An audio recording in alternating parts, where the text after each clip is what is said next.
Hi everyone, welcome to my channel education facilitator. तो आज का जो टॉपिक है वो सिलेबल है, जो कि एक पोइट्री का ही एक पार्ट है। तो मैंने सोचा कि क्यों ना आज हम सिलेबल को, जो कि मैं यूजुअली जब भी word power made easy dictionary की वर्ड्स को एक्सप्लेन करती हूँ, मैं सिलेबल के बारे में बताती हूँ।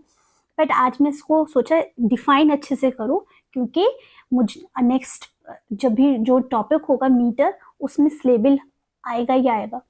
तो जिन्होंने पोइट्री वाला टॉपिक नहीं देखा है वो डिस्क्रिप्शन बॉक्स में जाके पोइट्री जरूर देखें, जो कि इस चैनल पे अपलोड हुआ है।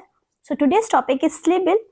Let's begin. What is the meaning of syllable? Syllable होता क्या है? तो देखिए, आपको ये बहुत अच्छे से पता होना चाहिए कि वॉवल और कॉन्सोनेंट होते क्या हैं।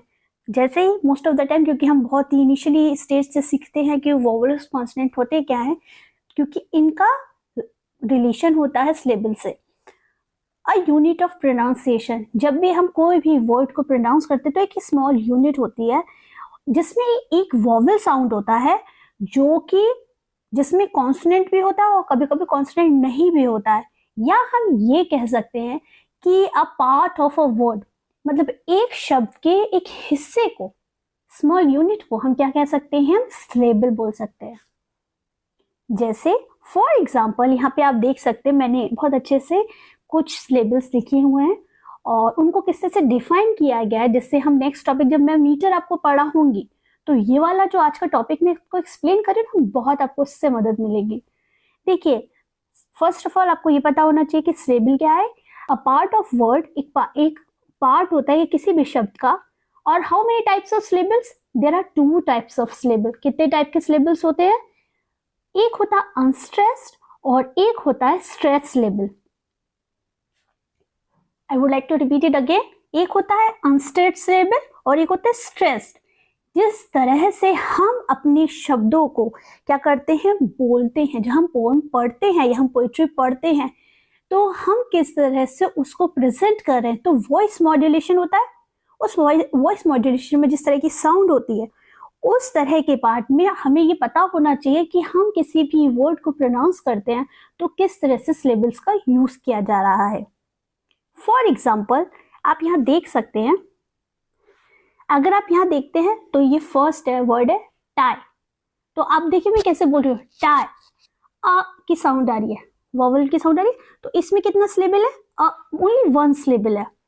अगर हम बात करें रेस्क्यू, तो देखिए आप टंग से देखिए, जब बोलेंगे रेस्क्यू तो देर आर रेस अ, यहाँ ई एक तो ऑलरेडी वॉवल लिखा हुआ है और हम बोल कैसे रहे? रेस आ की साउंड आ रही है और क्यू, यहाँ पे यू की साउंड आ रही है। तो ये दो सिलेबल्स हैं। इसमें कितने सिलेबल्स हैं? इसमें टू सिलेबल्स है।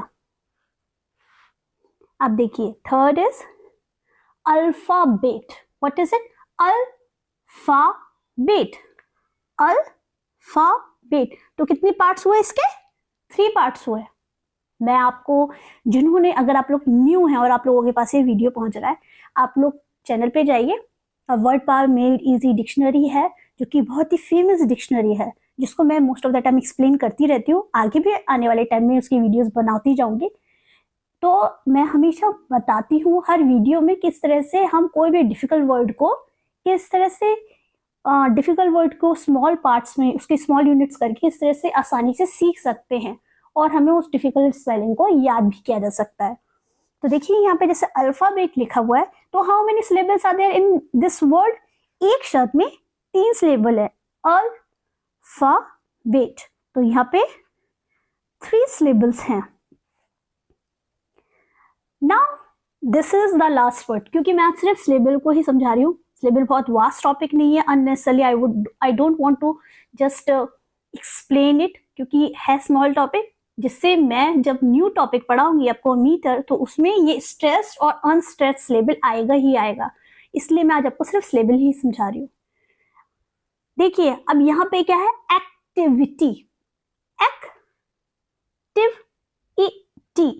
अब देखिए, ये इसमें वॉवल साउंड किस तरह से आ रहा है? अ, टी, ई और टी, ई। मतलब जिस तरह से हम बोल रहे हैं, हमारे प्रोनाउंस करने में किस तरह से हम वर्ड्स का यूज करते हैं, उस बेसिस पे हमें शब्द को बांटना पड़ता है सिलेबस में, या कह सकते हैं हमें तोड़ना पड़ता है, तो उससे हम करेक्ट प्रोनाउंसिएशन कर सकते हैं। और देखिए प्रोनाउंसिएशन का सीन ये होता है कि हम लोग इंडियंस हैं, हम सबसे कुछ शब्दों को उच्चारण करने में थोड़ा अलग साउंड करेगा, कुछ शब्द ऐसे होते हैं, सब लोग सेम तरह से नहीं, बट हमें फिर भी ये सीखना है कि हम उसको किस तरह से सही तरह से प्रोनाउंस करें। तो उसके लिए हमें छोटे छोटे स्टेप्स को फॉलो करने की ज़रूरत है। तो यहाँ how many syllables are there are 4 syllable. Activity, that's why it's called activity. ठीक है, तो ये था आज का टॉपिक सिलेबल। और आप लोग इस चैनल से बने रहिए, आप लोग इस चैनल को फॉलो कीजिए। वीडियोस को मैं देखती हूँ, बहुत लोग देखते हैं। अगर आप लोगों को, क्योंकि मैं यहाँ पे वीडियोस डाल रही हूँ, अगर आपको वीडियो पसंद आता है, वीडियो को लाइक कीजिए, अपनी कमेंट ज़रूर दीजिए, सुझाव दीजिए। आप लोग अप्रिशिएट करते हैं वीडियोस, अच्छा लगता है मुझे। मैं बहुत लोग देखती हूँ, कुछ लोग मुझे अलग अलग तरह से एडमायर करते हैं, बट मैं चाहती हूँ कि इस चैनल के थ्रू आप लोग अपनी जो भी सुझाव है इसमें ज़रूर दीजिए, जिससे मुझे भी समझ में आए कि आप लोग इससे कनेक्ट, क्योंकि आप लोग न्यू सब्सक्राइबर जो जुड़ रहे हैं, और इसको शेयर कीजिए उन लोगों को जिन लोगों को इस तरह की वीडियोस की ज़रूरत है। क्योंकि आने वाले टाइम में मैं यहाँ पे सिर्फ एजुकेशन को ही एक्सपेंड करने के लिए ये चैनल बनाया गया कि यहाँ पे आपको अच्छा कंटेंट मिले और बहुत ही सरल शब्दों में उसको समझाया जा सके। So thank you so much for watching. Have a nice day.